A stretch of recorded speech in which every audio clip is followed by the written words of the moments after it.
Hey guys, it's Legendaray here, and whoa, look at this. This is a green screen I found. Well, it's not a green screen, it's literally a blanket, but yeah, I'm just testing this out. We'll see how this works, and yeah, let's just get right into the video. So, if you look underneath the challenges tab in-game, right underneath my Infinite Elixir challenge, you can see that, well, of course, it's the Season 9 Global Tournament, where you have the chance to play a deck at Tournament Standard, and if you finish high enough, you can get an exclusive, limited global tournament emote. And of course, deck selection is half the battle, because making sure that you have a well-balanced and effective deck will ensure that you have the upper hand in a lot of your battles. Hey guys, Legendaray here, and today I'm going to be going over 5 of the top decks to use in this upcoming Season 9 Global Tournament. And today we have a special guest as well, KFC Clash, who he's a YouTuber as well, and he's not only won the global tournament emote once on his main account, but another time on his second account as well. So this guy definitely knows what he's doing. He also posts pretty much daily, which is a lot more than I can say, so I'll leave his links down below for you guys to check out. And with that out of the way, well, I'm gonna hand it over to KFC for the first one. KFC Clash here, glad to be on the channel again. So today we're sharing my 3 top decks that I think will be the best in the global tournament. Starting with Splash Yard, which has made a big comeback because now there's like Royal Hogs everywhere in this meta, Royal Hogs Earthquake, there's Mega Knight even with Royal Hogs, and Splash Yard just has so many counters for it. So the way to win with Splash Yard is by playing it slow, relying on like generally one big push to win the game. That can change though depending on your opponent's counters. So let's say your opponent has Inferno Tower and he's always able to play it in the middle of the map and block your troops from like building up and just getting tons of value, because as you can see you have no reset. You just need to like maybe go in with quick cycle graveyards with Barb Barrel and Graveyard, or maybe just Baby Dragon, or maybe just Knight, rather than build up a big push. And on the contrary, on the opposite side, against maybe like quick cycle poison decks, that's where you got to start building up those massive pushes from the back with Baby Dragon, Knight, Ice Wizard, and then go in for the graveyard mainly as like a distracting unit to bait out their poison while all the units you've stacked up get to the tower. So it's a counter push deck where you're generally wanting to play in the same lane. In the match you're watching right now where I'm playing against Royal Giant Goblin Heart, it was actually a mistake for me to go opposite lane to him, because like as you get to see, the Goblin Heart starts stacking towards the end, and I take a lot of damage because of that. And also against the Royal Giant deck, it definitely would have been better to go same lane, because I can just play into it, and that's why we saw him change lane when I changed lane with him in the early game. You want to be cycling, obviously this does depend on the matchup, but generally you can cycle your Barb Barrel, you can cycle your Ice Wizard. It is kind of dangerous to cycle your Ice Wizard though if they have air decks, so make sure you have Tornado and Baby Dragon in hand in case you need it. Knight I would generally hold on to, especially if you don't have Barb Barrel for that solid ground defense, because let's say you cycle your Knight, they counter it with a Mega Knight, you're going to have to rely on some sketchy, you know, Ice Wizard Barb Barrel defense.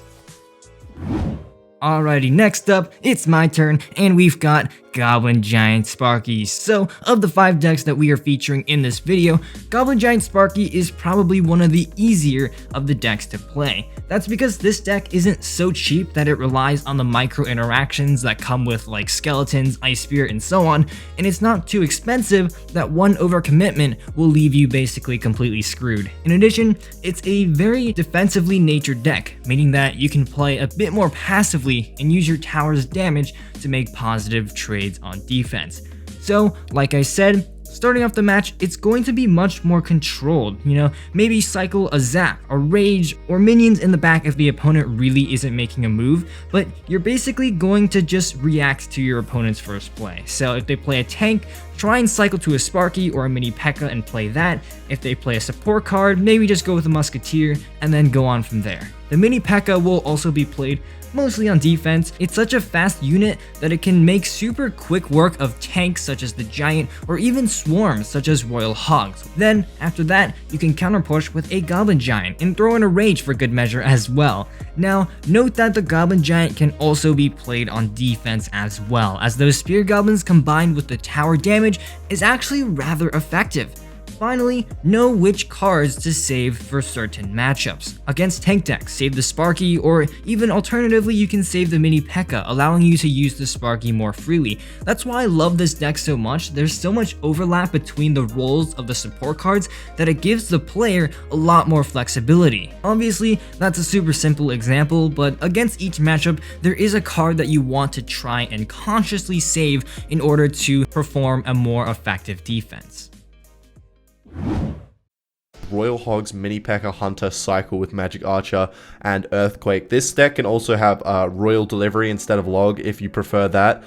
And this is a chip deck, so you do want to play it slow at the start of the game, as you do with most decks, to see what your opponent is playing. You can cycle cards like Ice Golem, you can cycle Mini P.E.K.K.A, you can cycle Log if you have it. I would definitely cycle Magic Archer as well, even though it's 4 Elixir. It's not like a unit you need to save or is important to save for anything in this deck, whilst Hunter is really important. We'll get to that though. So using Magic Archer at the bridge is also an important part of this deck as a win condition, because sometimes they may have good counters to your Royal Hogs and you have to take the damage you can get with the Magic Archer against troops as they're coming down, but you need to be careful not to overcommit, because if you go with a Magic Archer on offense, they might be able to punish you really easily, because after all it is 4 Elixir.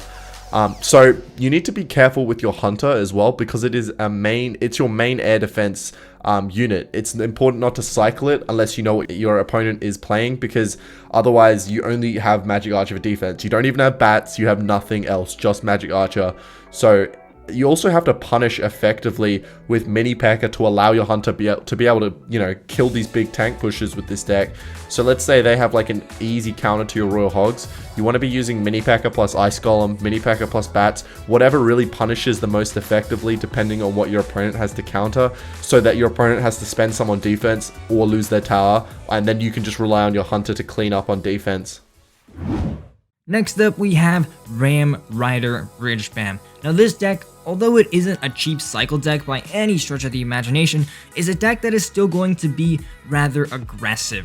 Sure, you have lots of solid defensive options, you know, Magic Archer, Cannon Cart, E-Wiz, so on and so forth, but with this deck, it's often the right move to start off the match with something cheap, such as a Bandit or a Barb Barrel, to get a response from your opponent and get that match going.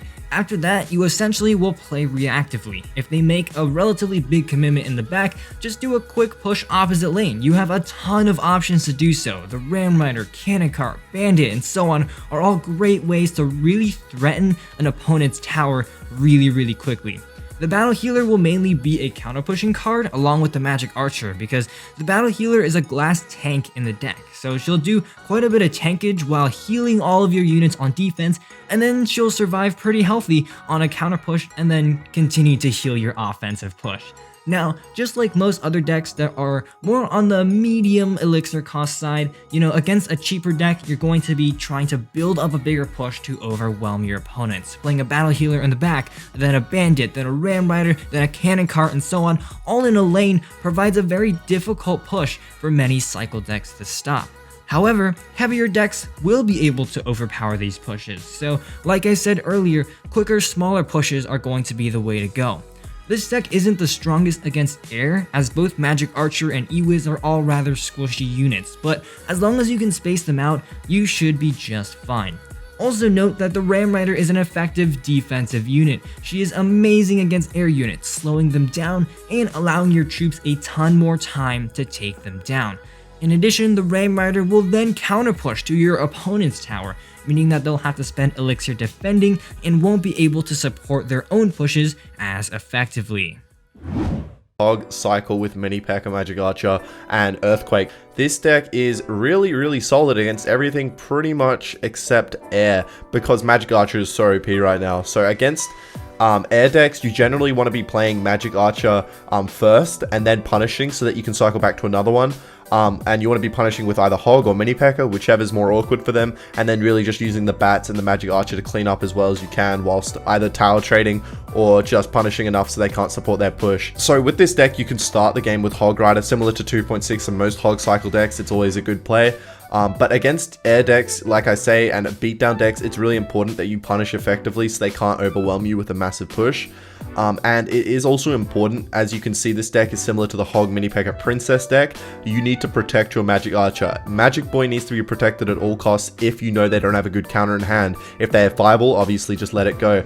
You can cycle it in the back to use it as bait to figure out what their spell is, and then you can also use it at the bridge depending on their counters. You just need to be careful with protecting it, because that can really win you a lot of games by getting so much value out of it and then just protecting it really effectively. For example, against maybe Bomb Tower, NATO, Splash Yard, if you're finding that they're really overcommitting a lot on their offense and that you can't break through because they have Bomb Tower and NATO, maybe try a really important tip, which is using Hogs on offense while defending. Try and defend as effectively as possible. You can practice with other cheap cycle decks or with this deck itself. Hog on offense whilst also being able to defend is really important, because a lot of the times that's when you catch your opponent at their lowest and you can really punish them by defending cheaply and getting a lot of Hog hits. To play with this deck is also trying to predict their plays and then playing a Hog Rider expecting them to overcommit.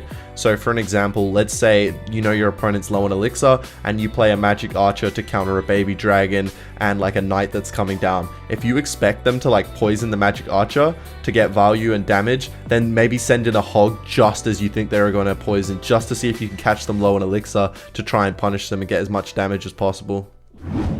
So there we go, the top 5 decks you should run if you want to do very well in this upcoming global tournament, unlocking all those juicy rewards and maybe, just maybe, getting that exclusive top 100 global emote. Of course, if you choose one of the decks in this video, make sure that you actually practice it before the real deal. You're not actually going to be able to play these matchups unless you have experience against them. Of course, huge thanks to KFC Clash for appearing in this video. All of his socials are going to be down below. Go and check him out. And while you're at it, hey, subscribe down below. And if you'd like to support me directly, I have just opened channel memberships, which is that join button right next to the subscribe button. But unfortunately, guys, that's all I've got time for in today's episode. Big thank you to all of my current sponsors. Their names are up on screen right now. If you enjoyed, please leave a like down below, as well as a subscription to my channel. And as always, this is Legendaray, and I'm signing off. See you guys next time.